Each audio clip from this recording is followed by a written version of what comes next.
Belki de son 20 yılda tansiyonun en yüksek olduğu dönemlerden geçiyoruz. Bir yanda Gazze'de yaşanan ve çoğunluğun 3 maymunu oynadığı kriz, diğer yanda işgalci İsrail'in bitmek bilmeyen yayılmacı politikası. Öte yanda Avrupa'da devam eden Rusya-Ukrayna savaşı. Orta Doğu, Pasifik ve diğer bölgelerdeki gelişmeler. Tüm bu hengamenin arasında aslında gözümüzü ayırmamamız gereken başka bir gerginlik daha var. Rusya ile Azerbaycan arasında yaşananlar. Geçtiğimiz haftalarda gözaltındaki ölümleri, sınır dışı edilen isimleri, büyükelçilere verilen notaların yerini üst düzey isimlere suikastler ve hatta devlet şirketlerine ait yerlerin bombalanması aldı. Amerika Birleşik Devletleri'nin Zengezur planı, Ermenistan'ın yeni politik yolu, İran'ın giderek zayıflaması, Çin'in ticaret yolları ve Rusya'nın arka bahçe gördüğü Azerbaycan'ın Moskova'nın etki alanından çıkmaya çalışması. Dediğimiz gibi, son 20 yılın en kritik virajlarından birini döndüğümüz bu günlerde Azerbaycan'la Rusya arasında yaşananlar yakından bakılmayı fazlasıyla hak ediyor. Hazırsanız başlıyoruz. Dikkatli takipçilerimiz hatırlar. Haziran ayının sonunda Moskova-Bakü hattında neler olduğuna dair oldukça kapsamlı bir içerik hazırlamıştık. O günlerde yaşanan olayları detaylıca anlatmış ve aslında arka plandaki güç savaşlarına işaret etmiştik. Videonun sonunda tüm bunların nereye evrileceği şimdilik meçhul. Yeni gelişmeleri de aktarmaya devam edeceğiz demiştik. İşte son günlerde yaşanan bazı olayların ardından bir kez daha buraya yoğunlaşmak ve öğrendiklerimizi sizinle paylaşmak istedik. Konuyu bilmeyenler için kısa bir hatırlatma yapalım ve Haziran ayına dönelim. O tarihlerde Rusya'nın Yekaterinburg kentinde Rus Federal Güvenlik Servisi bir operasyon düzenledi. Azerbaycanlıların yaşadığı bölgedeki evlere yapılan baskın bir şekilde kontrolden çıktı. Azerbaycanlı Ziyeddin ve Hüseyin Seferov kardeşler hayatını kaybetti, çok sayıda isim tutuklandı. Bir üçüncü sayfa haberi olabilecek bu olay, Azerbaycan'dan gelen detayların ardından diplomatik krize dönüştü. İki Azerbaycan vatandaşı Rus güvenlik güçlerinin işkence edilerek öldürülmüştü. Aliyev'in ülkesinden cevap gecikmedi. İsmi Rusya ile ve hatta Rus istihbarat örgütleriyle özdeşleşen Sputnik'in Azerbaycan'daki ofisi basıldı, operasyonlar yapıldı. Ayrıca Bakü'de yaşayan kimi Ruslar yüz kızartıcı suç iddialarıyla yaka paça gözaltına alındı. Yerlerde sürüklenip ters kelepçe takılan Rus vatandaşlarının görüntüleri tüm dünyaya servis edildi. Yetmedi, Rusya tarafından Azerbaycan'da düzenlenen tüm kültürel faaliyetler askıya alındı. Putin'in Rusyası Moskova'daki Azerbaycan Büyükelçisini dışişlerine çağırdı ve onu protesto notuyla geri gönderdi. Sonra dünya hem İsrail'in yeni işgal planına hem de Amerika Birleşik Devletleri Başkanı Trump'ı ziyaret eden Avrupalı liderlere kulak kesildi. Ki Başkan Trump, Avrupalı liderlerden önce Putin'i Alaska'da ağırlamış ve karşılama töreni esnasında ülkesinin en gelişmiş savaş uçaklarıyla adeta gövde gösterisi yapmıştı. Velhasıl Rusya-Azerbaycan arasında yaşananlar geri planda kalmış, kamuoyu da bu dosyayı rafa kaldırmıştı. Ancak meselenin kapanmadığı 6 ve 8 Ağustos'taki iki ayrı patlamayla açığa çıktı. Saldırılar Ukrayna topraklarında yaşanmıştı ama sesi Bakü'de duyuldu. Çünkü vurulan yerler Azerbaycan devletine ait enerji şirketi SOKAR'a ait kritik tesislerdi. Elbette Aliyev bu saldırıları kınadı ve o andan itibaren Azerbaycan kamuoyunda tanınan kimi isimler Ukrayna'ya verilen desteğin artırılabileceğini ima eden açıklamalar yaptı. İlk tepkinin Ukrayna üzerinden verilmesi önemli. Belli ki Azerbaycan'a göre Rusya'nın yumuşak karnı bu savaş. Bunun detaylarına yeniden geleceğiz ama ilk adım olarak genel bir çerçeve çizelim. Her şeyden önce net bir tespitle başlayalım. Rusya-Azerbaycan arasındaki gerginliğin seviyesi daha önce hiç olmadığı kadar yüksek. Kriz sönümlemek yerine giderek daha da büyüyen bir hal alıyor. Burada elbette en kritik soru şu: Moskova-Bakü hattında diplomatik krizin daha ötesi mümkün mü? Sadece Rus ya da Azerbaycan medyası değil, uluslararası yayın yapan üst düzey haber ajansları ve gazeteler için de bu soru önemli. İşlerin nereye evrilebileceğine yanıt ararken meseleyi 3 temel konu üzerinden ele alıyorlar: siyasi, istihbari ve askeri yansımalar. Elbette sadece iki ülkeyi ilgilendiren bir konu olsaydı cevap nispeten basitçe verilebilirdi. Ancak bilek güreşinin yaşandığı yer Orta Doğu'dan Uzak Doğu'ya, Kafkaslardan Anadolu'ya ve Avrupa'nın diğer ucuna etki üretebilecek bir potansiyelde. Ayrıca bahsettiğimiz yerlerin neredeyse tamamında yeni bir denge kuruluyor. Eski düzen allak bullak. Sahadaki askeri ve istihbari pozisyonların değiştiği, müttefik kelimesinin ve kapsamının yeniden tanımlandığı, Jeopolitik eksen kaymalarının yaşandığı bir dönemden bahsediyoruz. Haliyle tıpkı suya düşen bir taş gibi burada atılacak her adım halkalar halinde yayılacak ve çok geniş bir alanda doğrudan etki edecek. Bu noktada kısa da olsa bir zihin tazelemeye ihtiyacımız var. Rusya-Azerbaycan arasında son dönemde yaşanan bazı sorunları alt alta sıralayalım ve bunların sahaya yansımaları üzerinden devam edelim. Önce takvim yapraklarını 2024 yılının son günlerine götürüp oradan başlayalım. Hatırlayacağınız üzere Azerbaycan Hava Yolları'na ait bir yolcu uçağı Grozny üzerinde Ruslar tarafından vuruldu. Acil iniş yapmaya çalışan uçakta 38 yolcu hayatını kaybetti. Ruslar, Ukrayna tarafından çok sayıda kamikaze İHA ateşlendiğini ve savunma sistemlerinin Azerbaycan'a ait yolcu uçağını karıştırıp yanlışlıkla vurduğunu iddia etti. Ancak Azerbaycan basınına göre Rusların açıklamalarında ciddi boşluklar vardı. Her şeyden önce bu uçağı gelişmiş Rus sistemleri kolayca ayırt edebilirdi. Ayrıca uçağın acil iniş için en yakın yere yönlendirilmemesi de ayrı bir soru işaretiydi. Batılı kaynaklara göre Rusya, uçağı daha uzak noktaya yönlendirdi ve belki de Hazar Denizi üzerinden geçerken daha fazla dayanamayıp düşmesini bekledi. Bu senaryoyu dile getirenlerin temel çıkış noktası, uçak denize çakılsaydı Rus füzesiyle düştüğünü kimse konuşmayacaktı iddiası. O günlerde üzerinde çok durmadığımız ve belki de kasten arada kaynatılan bir iddiayı daha bu noktada hatırlamak gerekiyor. Batılı bazı haber ajansları düşen uçağın içinde kimi üst düzey Azerbaycanlı mühendisler olduğunu ileri sürdü. Bu isimler Ukrayna'ya Rusya savaşında destek oluyor ve bazı kritik sistemlerde çok değerli katkılar sağlıyordu. Elbette bunun doğrulanması aradan geçen zamana rağmen mümkün olmadı. Sonraki günlerde ise Rusya lideri Putin, Azerbaycan Cumhurbaşkanı Aliyev'den bizzat özür diledi ve tüm zararın karşılanacağı sözünü verdi. Uçak kazasının hemen öncesinde Azerbaycan'ın Ermenistan'la Ankara'nın arabuluculuğunda çok sık görüşmeye başladığı yazılıyordu. Kazanın ardından da haberler hız kesmedi. Azerbaycan'ın özellikle Türkiye ve Cumhurbaşkanı Recep Tayyip Erdoğan'ın yönlendirmesiyle Ermenistan Başbakanı Paşinyan'la çok kapsamlı görüşmeler yaptığı öne sürülüyordu. Azerbaycan'la Ermenistan kalıcı bir barış için çalışıyor ve iki başkent de mümkün olduğunca orta yolu bulmaya çabalıyordu. Azerbaycan-Ermenistan diyaloğu sürerken 2025 yılı Haziran ayında videonun girişinde bahsettiğimiz Yekaterinburg baskınları yaşandı. Azerbaycanlılara yönelik gözaltılar sırasında 2 kişi hayatını kaybetti. Bakü, biri gazeteci olan 2 kişinin ağır işkencelerden geçirildiğini iddia etti. Hemen akabinde bu kez Rusya'nın tüm dünyadaki sesi olan Sputnik'in Bakü'deki ofisi basıldı. Temmuz ayı hareketli başlamış ve Azerbaycan'da farklı suçlamalarla çok sayıda Rus vatandaşı gözaltına alınmıştı. Ruslar yaşananları kendi iç meselesi olarak yorumladı. Azerbaycan ise ülkesindeki Rus kültürel faaliyetlerini ikinci bir duyuruya kadar askıya aldı. Diplomatik temaslar da mümkün olduğunca alt seviyeye indirildi. Bu hamleyi Kremlin'in Moskova'daki Azerbaycan Büyükelçisini çağırıp nota vermesi takip etti. Aynı günün ilerleyen saatlerinde ise bu kez dışişlerine çağrılan isim Rusya'nın Bakü'deki Büyükelçisi oldu. Azerbaycan da Rusya'ya nota vermişti. Derken Azerbaycan'la Ermenistan arasındaki görüşmeler daha somut bir hal aldı ve Aliyev-Paşinyan ikilisi Amerika'ya giderek Trump'ın önünde el sıkıştı. İki lider barış için ortak deklarasyona imza attı. Yıllardır süregelen Zengezur koridoru meselesi içinde bölgenin 100 yıl boyunca Amerikalı bir şirket tarafından işletilmesi çözümü bulundu. Amerika Birleşik Devletleri Başkanı Trump, 35 yıllık savaşı bitirdiğini ve Nobel Barış Ödülü alması gerektiğini iddia etti. Fark ettiğiniz üzere az önce bahsettiğimiz olayla birlikte bölgeye bir anda Amerika'nın ve dolayısıyla NATO'nun gelme ihtimali son derece güçlendi.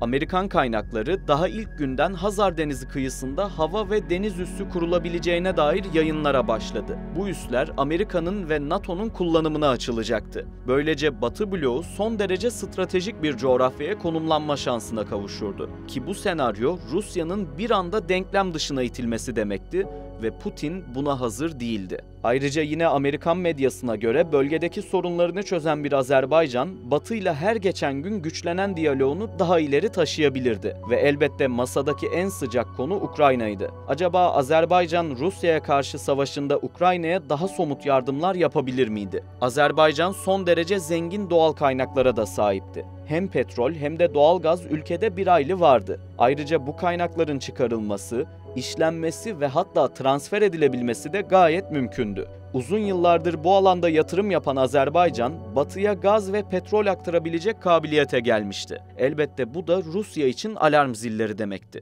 Çünkü özellikle Avrupa'ya alternatif bir yerden enerji ulaşması, Putin'in tüm planlarını alt-üst etmeye yeterdi. Ayrıca farklı bir yerden gaz gelmesi, piyasadaki fiyatın da değişmesi, ücretlerin Rusya dışından bir aktör tarafından belirlenmesi riskini de beraberinde getiriyordu. Rus gazı ve petrolü durduk yere Azerbaycan'la rekabet etmek zorunda kalacaktı. Öte yandan Azerbaycan ordusu da aslında uzun süredir mercek altındaydı.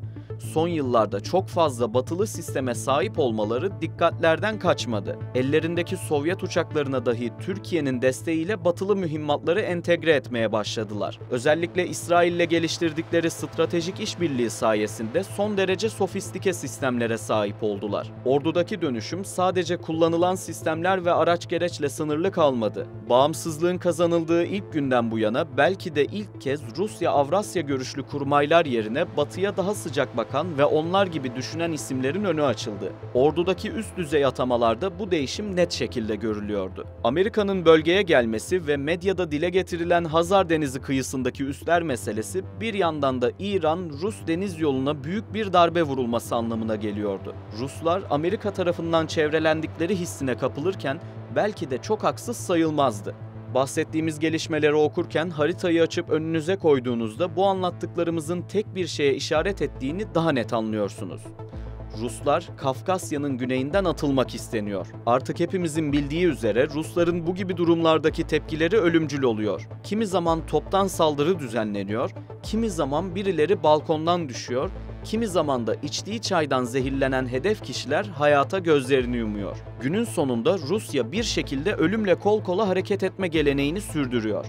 Azerbaycan ise bu noktada daha farklı bir strateji izliyor. Onlar Ruslar gibi doğrudan çok sert adımlar atmıyor. Ancak Rusya için Belarus gibi bir yol arkadaşı olmayacaklarını da net şekilde ifade ediyor. Ermenistan'la barış görüşmelerini kazasız atlatan Aliyev'in son yıllarda enerji altyapısına daha büyük önem vermesi, Tel Aviv'le kurduğu diyalog, Amerika Birleşik Devletleri Başkanı Trump'ın önünü açan işlerde rol üstlenmesi dikkatlerden kaçmıyor ve elbette tüm bunların doğrudan getirileri oluyor.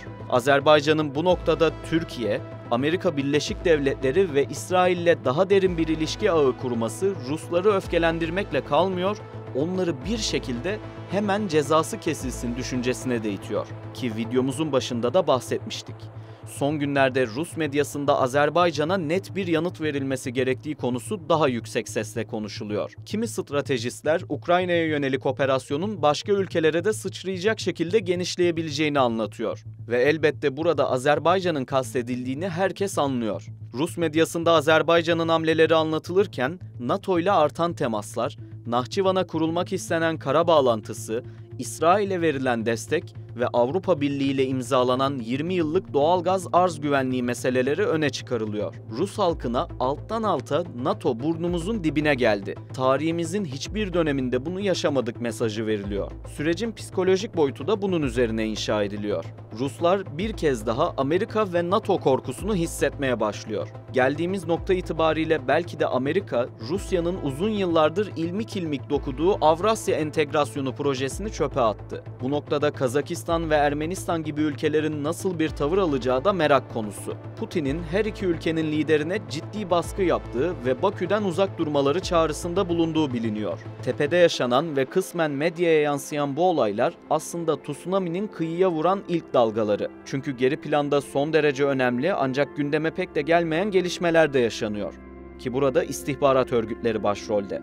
Hatırlayacağınız üzere Azerbaycan krizin henüz ilk günlerinde Sputnik'in Bakü'deki ofisini bastı ve burada çalışan 3 kişiyi tutukladı demiştik. Bu kişilerin aslında gazeteci kartını bir maske olarak kullandığı ve Rus istihbaratında görevli oldukları iddia edildi.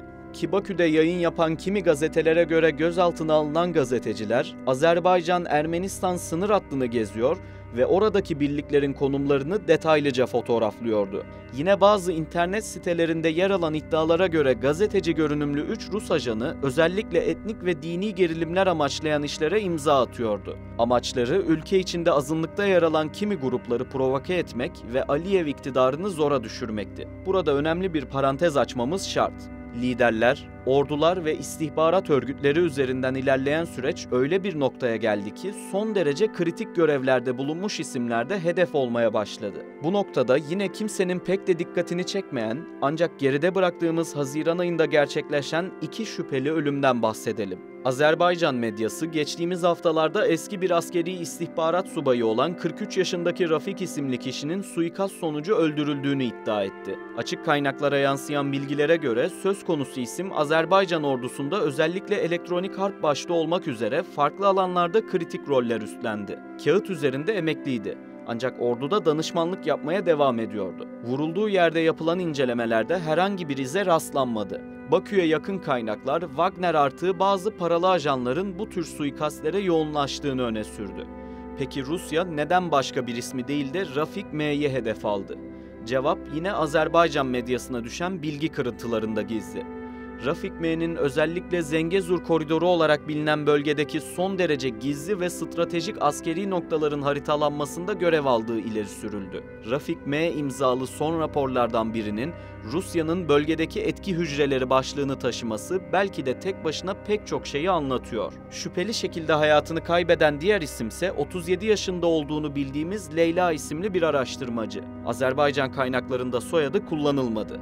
Söz konusu şahsın Azerbaycan'daki önemli kamu kurumlarına ve kimi kritik isimlere danışmanlık yaptığı biliniyor. Ayrıca özellikle batılı ülkelerdeki kaynaklarına enerji alanında notlar hazırladığı, Rusya'nın Azerbaycan'ın enerji kabiliyetine yönelik sabotajlarını aktardığı makaleler yazdığı anlatılıyor. Sahayı yakından takip eden isimlere göre Rusya her zamanki gibi karşı tarafa ölüm üzerinden bir mesaj veriyor. Ve geldiğimiz nokta itibariyle sahadaki aktif personeli ya da doğrudan devlet kurumlarına ait stratejik yerlere hedef almaktan çekinmiyor. Azerbaycan'ın tüm bunlara nasıl tepki vereceği şimdilik sır. Ancak bildiğimiz bir şey var. Azerbaycan eskisi gibi değil.